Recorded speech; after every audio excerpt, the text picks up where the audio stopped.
Certaines séries choisissent de se baser sur un concept parfaitement dans l'air du temps. Si on peut y voir un peu d'opportunisme, voire une forme de facilité, le tout est de savoir si les créateurs se laissent juste porter par leur concept ou parviennent au-delà de celui-ci à nous proposer quelque chose de vraiment original, de travailler. Aujourd'hui, on va parler d'une série qui tente ce pari. Une série qui nous propose une version très personnelle de l'intelligence artificielle et des assistants numériques domestiques, mais aussi une réflexion sur des liens familiaux, parfois tragiques, capables de nous emmener sur des voies insoupçonnables. Aujourd'hui, on va parler de Cassandra.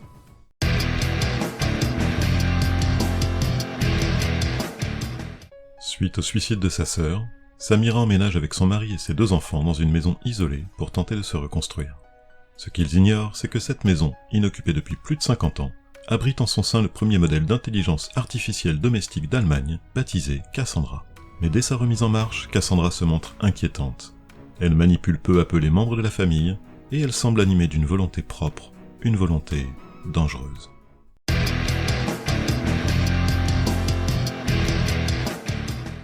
Cassandra est une mini-série allemande diffusée sur Netflix depuis le 6 février 2025. Créée, écrite et réalisée par Benjamin Gutsch, elle est produite par Rat Pack Film. L'unique saison est composée de 6 épisodes d'une durée de 45 à 52 minutes et mêle thriller psychologique, science-fiction et drame familial.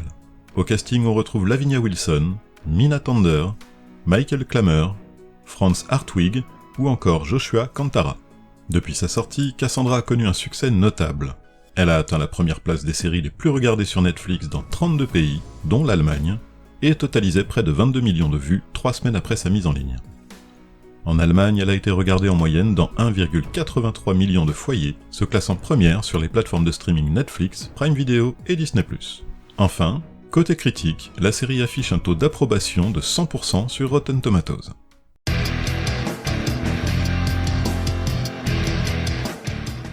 Je me suis lancé dans Cassandra un peu sur un coup de tête.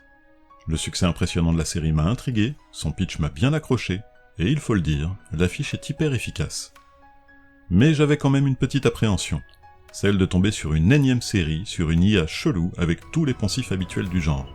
Spoiler, j'avais pas tout à fait tort, mais pas complètement raison non plus. Côté casting, c'est plutôt solide dans l'ensemble, mais mention spéciale à Lavinia Wilson qui prête sa voix à Cassandra. Elle est à la fois glaçante, troublante et presque touchante parfois. Elle tient la série à elle seule par moments. En revanche, gros bémol sur l'acteur qui joue le père. Pas catastrophique, mais j'ai eu beaucoup de mal avec son jeu.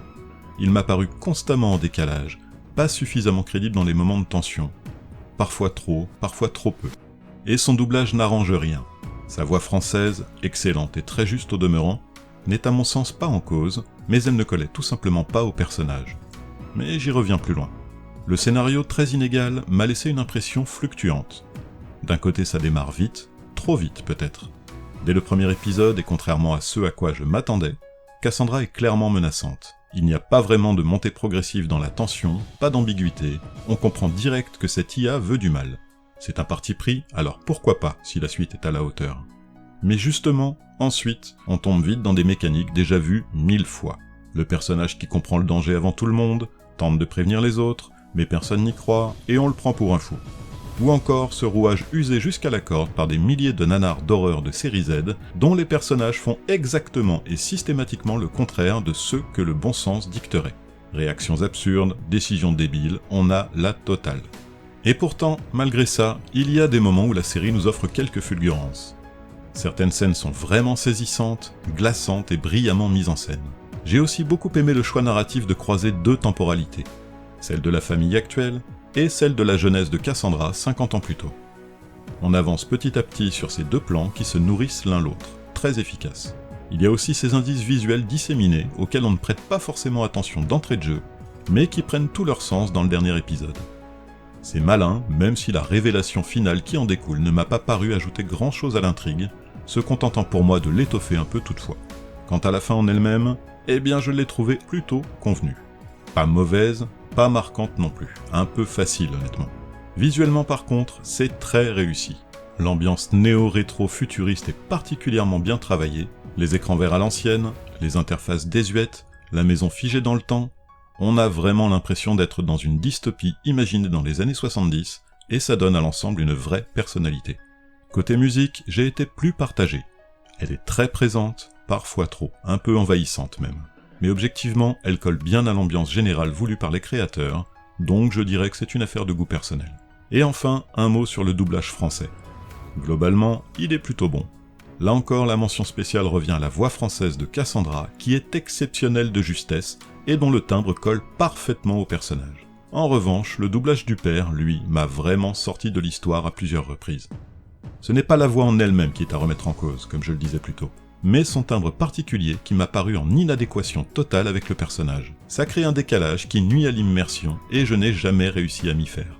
Quelques anecdotes sur la série pour finir. L'actrice Lavinia Wilson, qui prête sa voix à Cassandra, a enregistré toutes ses répliques en studio avant le tournage. Pendant les scènes, ces dialogues étaient diffusés en direct sur les écrans de la maison, pour que les comédiens interagissent avec elle en vrai. Résultat, pas d'incrustation en post-prod, et une immersion beaucoup plus forte pour les acteurs et pour nous. Contrairement à ce qu'on pourrait croire, la maison n'est pas un décor de studio. Il s'agit d'une vieille bâtisse modernisée pour le tournage, située à la périphérie de Cologne. La production l'a choisie pour son style brutaliste un peu froid, et a rajouté tous les éléments néo-rétro-tech. Écran vert, câblage, murs interactifs, etc. Le nom Cassandra n'est pas un hasard. Il fait référence à la prêtresse grecque capable de prédire l'avenir sans jamais être crue. Mais sa manière d'interagir est aussi un hommage direct à HAL 9000 dans 2001 l'Odyssée de l'espace. Benjamin Gooch a confirmé avoir demandé à Lavinia Wilson de s'en inspirer pour travailler une diction doucement inquiétante, et ça se sent.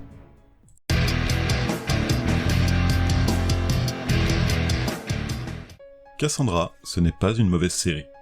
Elle se laisse regarder, elle tient à peu près la route, et même si elle ne révolutionne rien du tout, elle parvient à maintenir suffisamment l'attention pour qu'on ait envie d'aller au bout.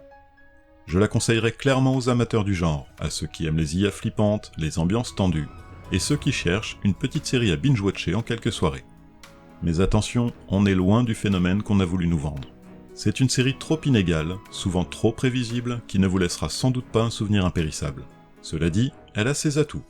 Quelques scènes franchement marquantes, une ambiance visuelle hyper maîtrisée, et une actrice principale, enfin une voix surtout, vraiment bluffante. En somme, Cassandra fait partie de ces séries qui ne prétendent pas changer le monde, mais qui peuvent vous occuper l'esprit quelques heures sans trop d'efforts. Ma note, 6 sur 10, qui flirte parfois avec le 7 sur certaines fulgurances, mais redescend vite dès qu'on retombe dans les rails. Cassandra, c'est une série sympa, pas inévitable, mais pas honteuse non plus. Et vous avez vu Cassandra ? Vous avez trouvé ça brillant ou juste brouillon ? Dites-moi ce que vous en avez pensé en commentaire, et comme toujours, sans spoiler. Un petit like, un abonnement si ce n'est pas déjà fait, et allez faire un tour sur mes autres vidéos si vous cherchez une série à découvrir ou à redécouvrir. Cette semaine, je vous recommande aussi chaudement la chaîne Génération 16 bits. Une vraie pépite pour tous les fans de rétro gaming avec du contenu passionné et ultra quali. Le lien est en description. Allez y jeter un œil et dites-lui que Verdict en série vous envoie. La semaine prochaine, on change d'ambiance. On part à New York dans les années 90, dans un petit café, avec 6 potes que vous connaissez sûrement déjà. Oui, je vais enfin parler de Friends.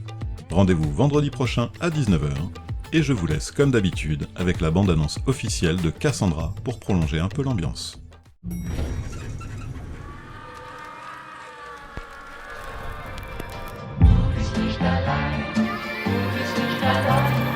Ich bin Cassandra. Willkommen zu Hause. Wow, du bist nicht allein. Ich bin die gute Fee, die alles in Schuss hält. Ich kann euch jeden Wunsch von den Augen ablesen. Du bist nicht allein. Komm und träume mit. Und aber vergiss nicht, ich bin überall. Da scheint wohl jemand eine neue Freundin gefunden zu haben. Darf Cassandra mitmachen? Lass uns damit noch etwas warten. Weil wir wissen nichts über dieses Programm und wie fehleranfällig es inzwischen sein könnte. Cassandra, wer ist diese Frau? Cassandra, bist du ihr nachempfunden? Ich verstehe die Frage nicht. Cassandra ist ein Computerprogramm. Geht es Mama gut? Mit Cassandra stimmt was nicht. Hab mir das nicht ausgedacht, David. Du glaubst mir doch, oder? Meine Familie wurden mir weggenommen. nochmal passiert mir das nicht. Wenn ich kein Mensch mehr bin, was bin ich dann? Das hier. Du hast hier nichts mehr verloren.